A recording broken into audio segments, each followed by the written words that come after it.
Communiqué de l'Elysée ce soir qui précise que la coopération entre Paris et Alger est totale. Coopération à tous les niveaux. Les autorités algériennes agissent avec notre plein soutien. Voilà ce que dit la France. Bonsoir Lucas Manger. Bonsoir. Vous êtes rédacteur en chef à ITL, spécialiste des questions internationales. Après l'exécution d'otages de journalistes américains et britanniques en Syrie, est-ce que ces menaces en Algérie maintenant sont à prendre au sérieux? Oui, elles sont très sérieuses, ces menaces. Elles ont commencé hier soir avec la diffusion d'un communiqué audio puis écrit de l'État islamique en Irak et au Levant. Et il faut remonter un tout petit peu le film des événements. Les frappes françaises ont commencé vendredi matin. L'État islamique a communiqué donc dans la nuit de dimanche à lundi en expliquant à ses supporters, à ses fidèles, à ses partisans qu'il fallait mener un certain nombre d'actions contre les intérêts français et contre des Français par tous les moyens possibles.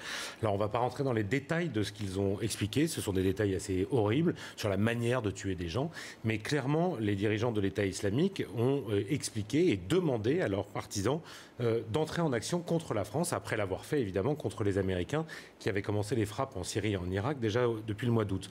Et à peine 24 heures plus tard, ce groupe algérien, qui est un groupe qui était d'abord lié à Al-Qaïda et qui a prêté allégeance à l'État islamique au cours de l'été, a mis ces menaces à exécution, pris un otage et maintenant menace de l'exécuter. Ce sont donc des menaces extraordinairement sérieuses.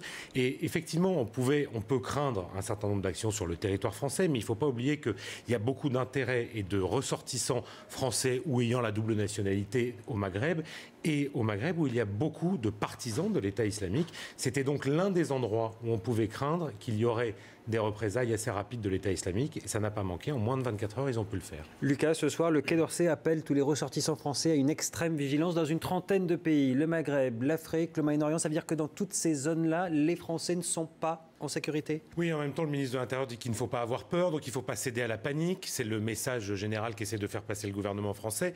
Mais même sans céder à la panique, il faut faire effectivement extrêmement attention.